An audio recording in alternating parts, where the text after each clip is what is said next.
Today is philosophy time. I wanted to talk a little bit about my thoughts on shooting film, or my philosophy, why I do it, or when I do it, and yeah, what I think about it. Oh,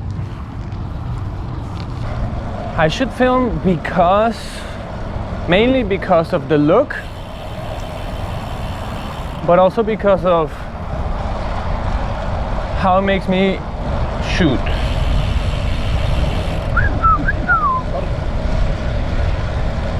How it makes me pay attention to what I'm shooting and to what I'm doing.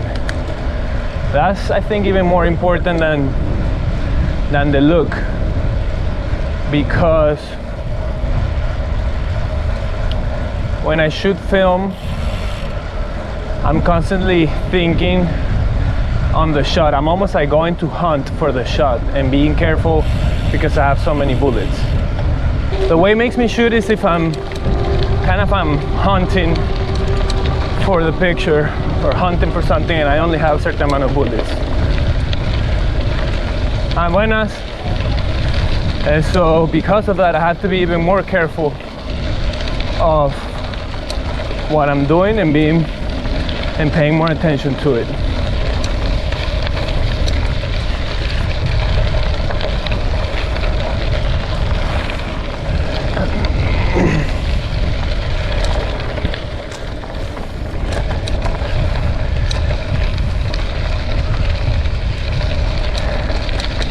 And usually because of that, I tend to end up with less and better pictures. And this is something that everyone talks about, so it's nothing new.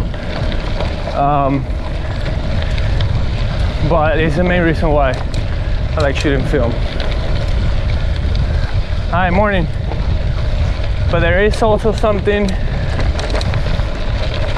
I don't know, there's something special about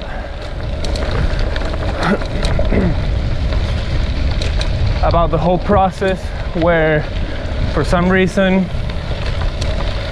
it seems like you give more value to the photograph that you're making when it's a bit harder, and it's almost like a nostalgic feeling, almost, where you take the picture, you have to develop it, you have to scan it. I mean, if you're turning it into digital, you have to select it. It's almost the same thing as Stoic philosophy, where you make, well, Stoic philosophy in the modern world, where you purposefully make yourself make things harder for yourself in a world where, for the people that have a certain amount of money, for the people that live in first world countries, everything is very accessible, and you end up losing the magic that comes after the struggle. So something like that is how I feel about film. It's a struggle, it's harder, it takes more time, and all of that somehow makes it feel more special. However, in the last couple of years, morning, I've had a little bit of a shift in how much I shoot film, mostly because of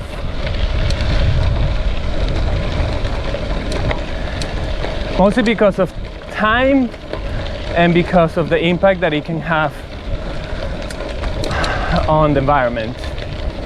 Even though I understand that the impact that very few people shooting film in the world.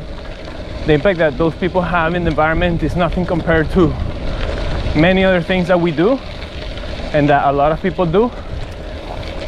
I still have that in the back of my mind, where I feel like I'm being wasteful here when I don't need to. I don't know what to think about this. You can see it right there.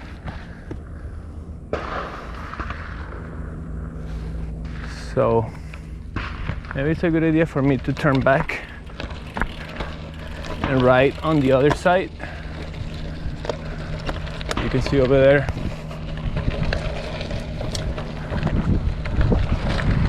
There is another, well, you can't see it, but there's another trail over there. I'm not feeling adventurous enough to die today.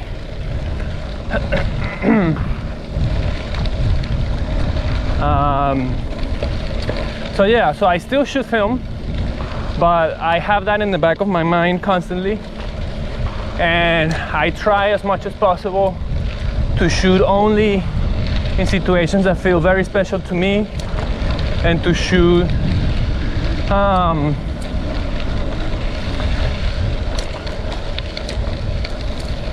as least amount of film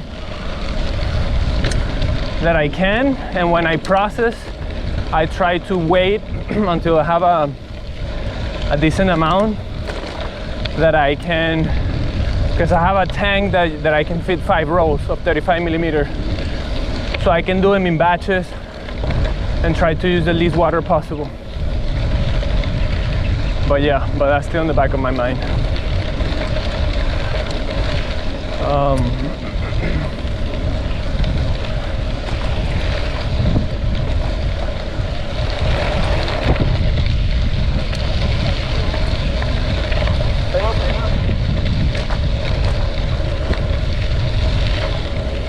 Whoa, crashing to me.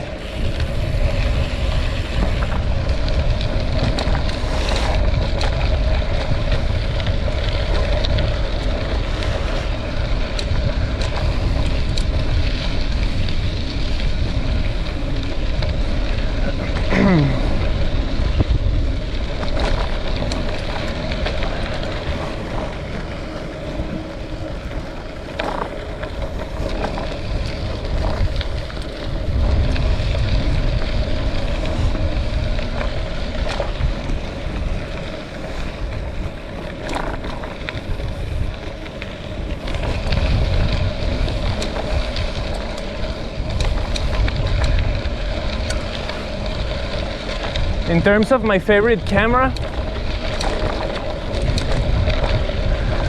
I haven't tested that many cameras, to be honest. I've probably used,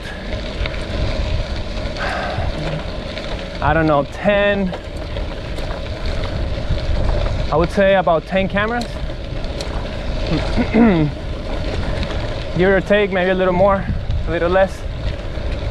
Probably 12, something like that, I don't know. But I haven't tested like dozens of cameras. So from what I've used, my favorite cameras, it's hard. I think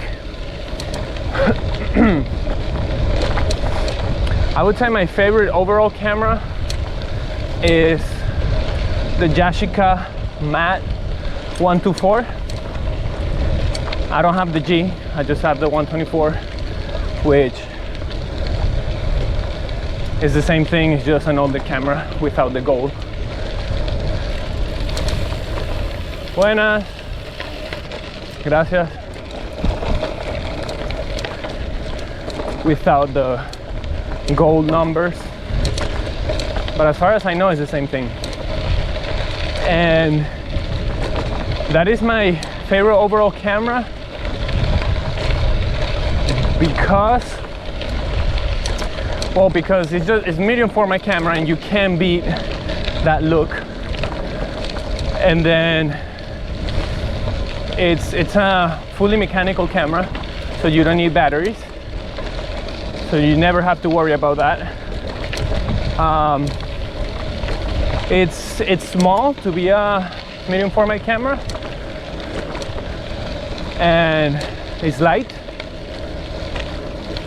and because of its size, because it's a twin reflex lens, and it's boxy, and it doesn't have a lens protruding out of it, it's fairly easy to find a place where to put it when you're traveling, in your suitcase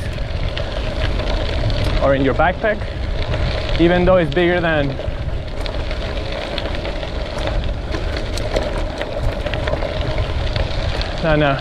hi, good morning. Even though it's bigger than a point and shoot camera, obviously, it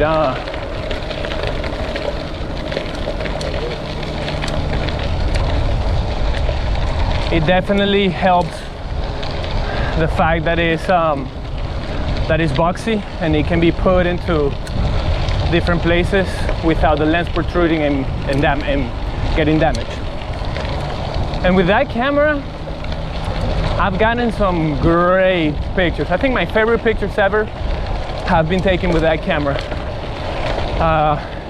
Just the look of medium format, the depth, and that lens, when you shoot wide open at 3.5, wow, the bokeh that you get, it's like this swirly bokeh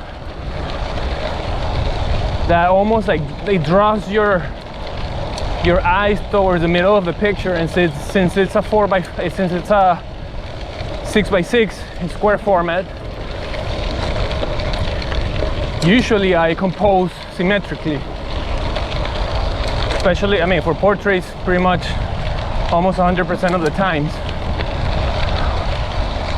And that swirly bokeh leads your eye to the middle of the picture, which is usually the face. So it works so good. I love that camera.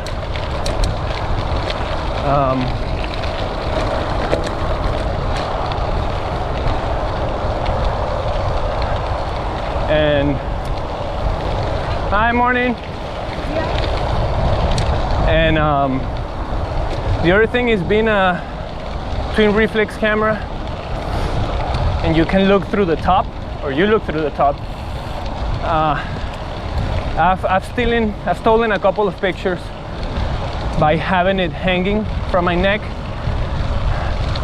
kind of by my stomach height, and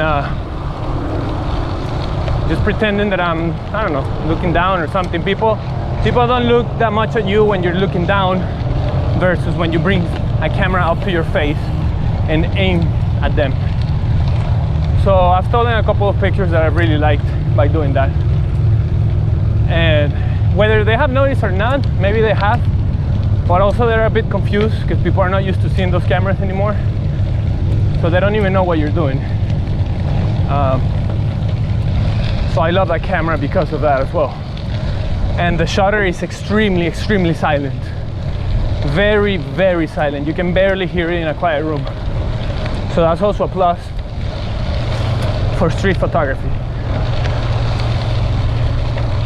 I don't know I don't have bad things to say about the camera. The only thing is that camera uses a very old type of battery for the light meter, and I don't know, I haven't even bothered with it. I think I tried it once and the light meter seemed to be damaged, so I just don't use its light meter. I either shoot by eye, I calculate the light by eye, or I use my phone, and I have a light meter in my phone, and that's pretty much how I do it. And then my other favorite camera would have to be the Nikon, what is it, the Nikon FE2, if I'm not mistaken. There are different names in Japan and here, but I believe it's the FE2. That camera, I came upon that camera by coincidence.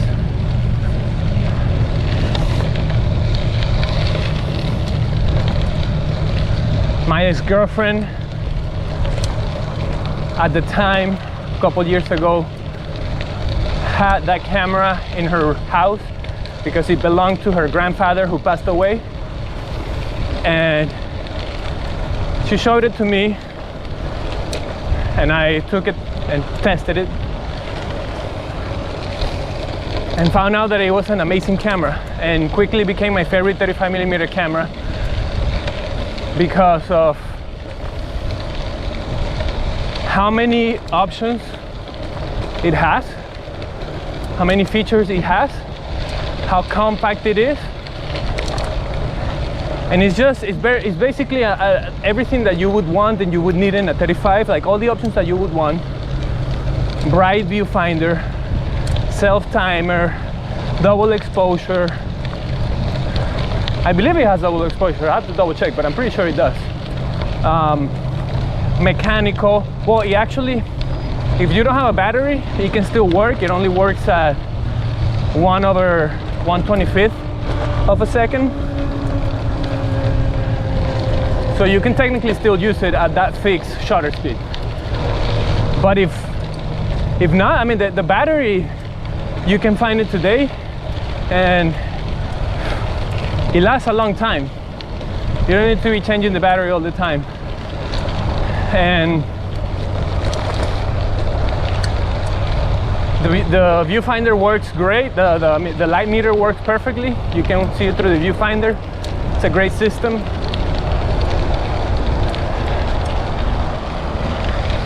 I don't know, I just think there's nothing to complain about the camera. It's solid, it's cheap. I love cheap things in general in life that work. When you find something that is cheap and it has all the functionalities that you need, it works, it's reliable, and you know, it doesn't break in a couple of years, then it's great. And that camera is really old. I don't know how old that camera is, but I don't know how much it was when it came out. Maybe it was expensive, but from my perception, it probably wasn't. It was similar to the Minolta 101, which was the camera they would give to a lot of war reporters, or just in general, just photojournalists that would go in the field and abuse their cameras, either in war or in protest, or just every day abusing their cameras as photojournalists. And those cameras were great, and they weren't like super expensive. So when I find a camera like that that gives me everything I need, no fuss, and it's cheap, then it quickly becomes my favorite. Because the other camera that I love is the Fujifilm Xpan, the Fujifilm TX1, or the Xpan, Hasselblad Xpan. It's the same exact camera, just branded differently. And I love that camera. And that's also one of my favorites, but that camera is really expensive. And the lenses are really expensive. And I got them a couple years ago when it wasn't too crazy. But now they're so expensive, and they are completely reliable on batteries. And if they break, you most likely can't repair it, because they're 100% electromechanical, and there's nobody that repairs them. I think there are a couple in the world, but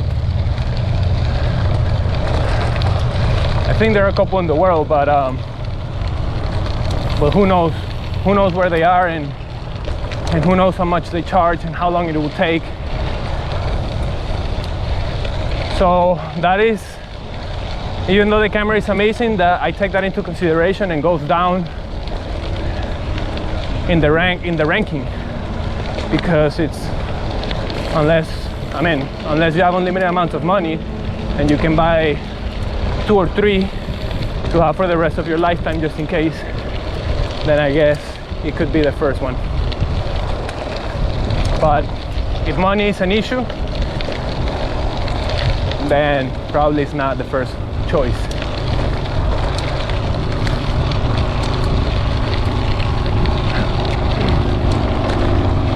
Well, I don't know what else to talk about this. This is an experiment. I don't even know how this is gonna come out. I just received my GoPro yesterday, so pretty much this is my first time using it after a quick test that I did yesterday. And this is an idea that I've been having of doing this type of video. So who knows? Let's see if it works. And